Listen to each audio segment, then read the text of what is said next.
Hello my friends, today is the 3rd of January 2015. Did you make any New Year's resolutions? Typically I don't, but this year I want to improve my video logging by actually keeping up with the trucks and projects upon which we're working.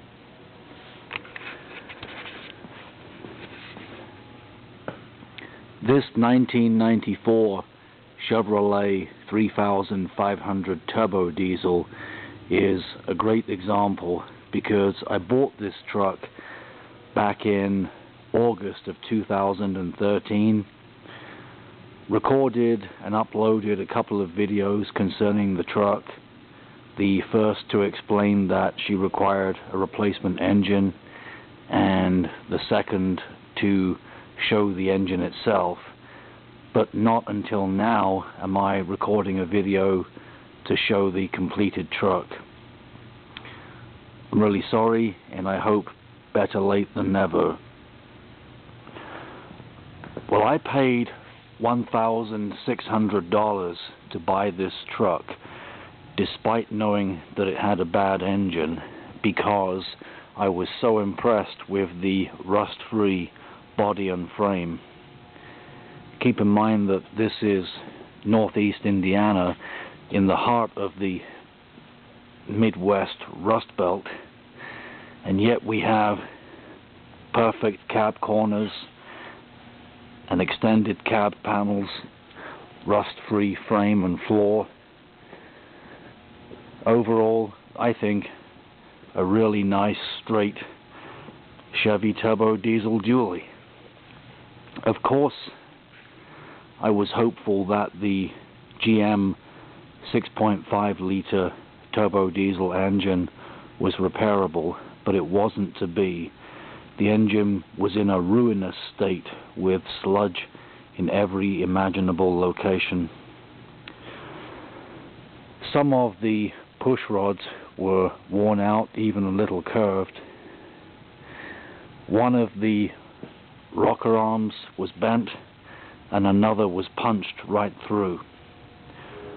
One of the push rods was inexplicably missing until I discovered that push rod inside the engine's oil pan, bent into 3 sides of a square, and the only explanation that I can offer is that it must have made its way past the camshaft and become mashed in the process.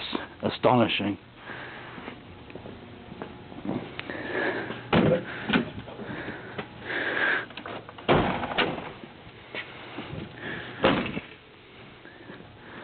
Well, the obvious solution to the ruined engine was to buy another 1994 Chevrolet diesel truck. I found a rusted out 2500 model and transferred the good engine into the good truck, but not before we executed some preventative maintenance on the good engine. Unlike most diesel engines which have gear driven camshafts, these GM 6.2 and 6.5 units have a gasoline-like timing chain set up, so the chains can and do stretch over time. I replaced the sprockets and the chain with new items. I also replaced the fuel injectors on the right cylinder bank because it was so much easier to do that with the engine out of a vehicle.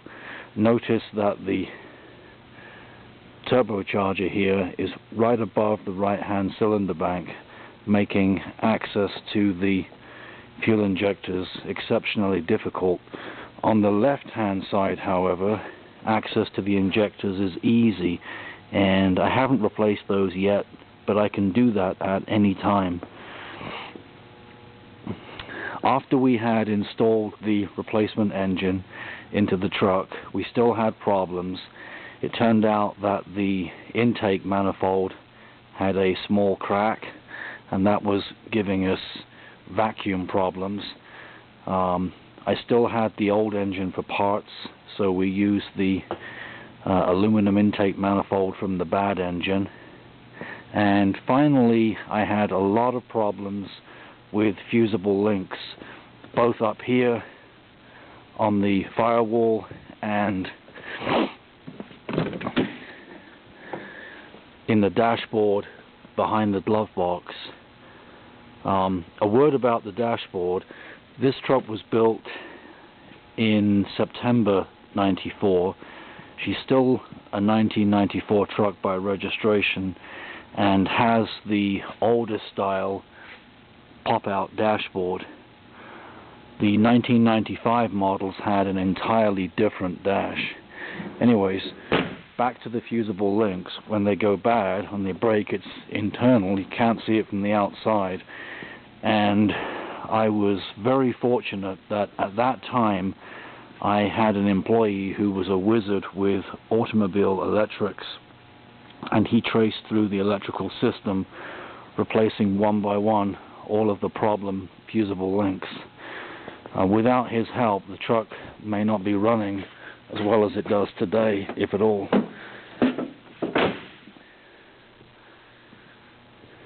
Alright, let's start her up, and then I'll show you some of the modifications that we made.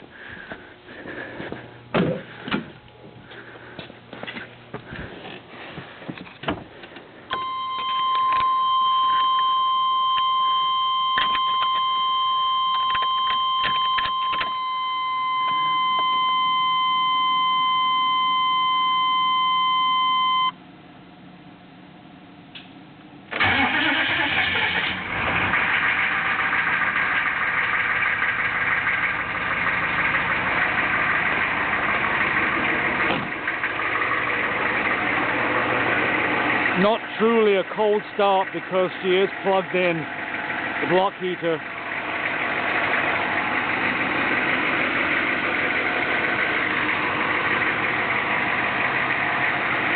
It's so cold in here, inside the workshop, that I wanted to leave the truck plugged in, knowing that I wanted to start the truck for you.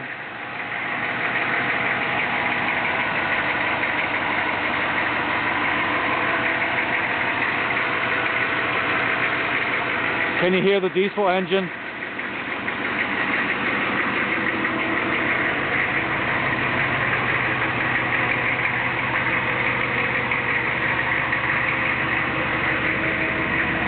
There's some damage to the glass fiber fenders, but I'm not worried about that. It's not rust, eh? That's what counts.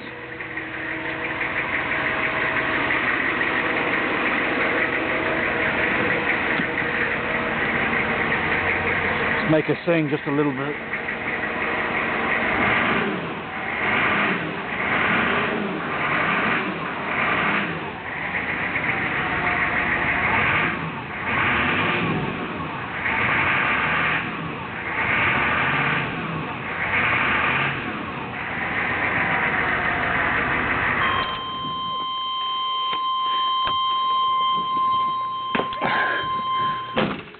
Alright.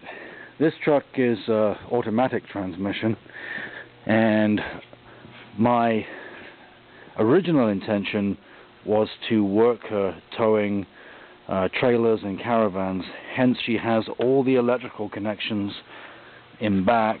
She has the flat 4. She has the bladed heavy-duty RV style, and my favorite, the 6-pin round.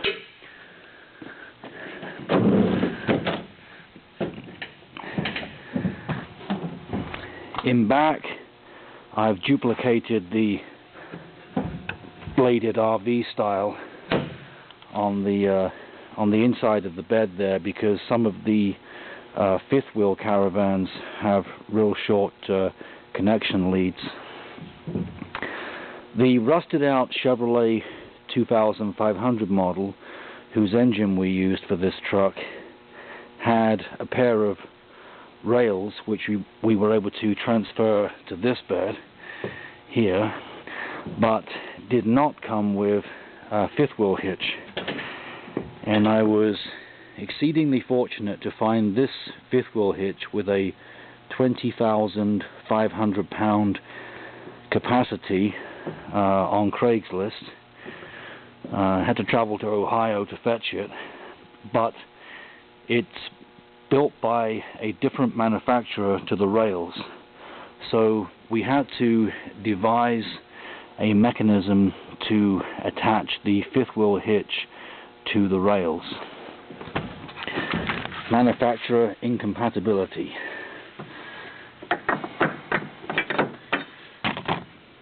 One of my employees built a set of 4 brackets,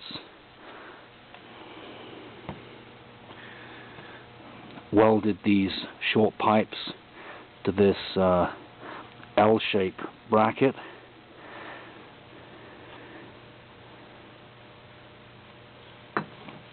and these slip into the rails, roll across,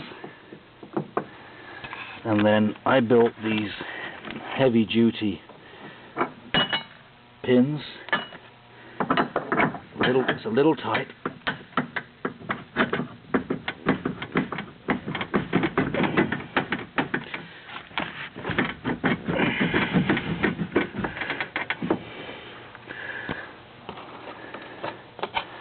Barely even need the R pins at the end. Slip those in. Okay. I curve the ends over by bending the steel in a vise, and they're copper colored because they're copper coated. I went real thick because I don't know what the tensile rating is on these pins. It's actually ground rod steel, but copper plated.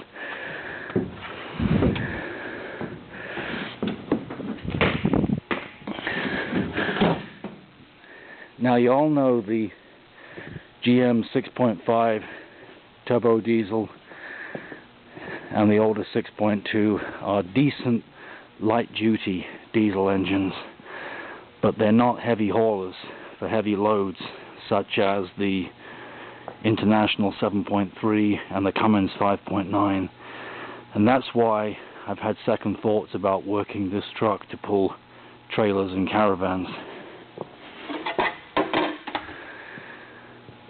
I'm keeping the truck. We got a lot of time and effort into it, and I'd say an honest $3,500 is what it's taken me. The purchase of the truck, the purchase of the junk truck for the engine, parts and labor to build this rust-free Chevy. But I'll wear it out if I use it to pull caravans and trailers, and so in the approximately 18 months that I've had the truck, we've only driven it about 1,100 miles, hauling a flatbed trailer to the salvage yard to take in some vehicle bodies for recycling. One time I used it to tow a motorhome here. A customer broke down with a motorhome. I pulled it back with the Chevy, and we repaired it the following day, the motorhome. Anyways, this is what I bought to do the job that I originally intended the Chevy to do. It's a 2002 Ford F450, significantly heavier platform, stronger frame and suspension, and most importantly, it has a much stronger engine, the International 7.3 liter turbo diesel. This truck's a 2002. Correct me if I'm wrong, guys, but I think the following year, 2003, came with the 6 liter Ford diesel engine. So if I'm right, I have the final year of the 7.3 here. Well, thank you so much for watching. Completed project, 1994 Chevrolet 3500 turbo diesel. Take care. See you next time.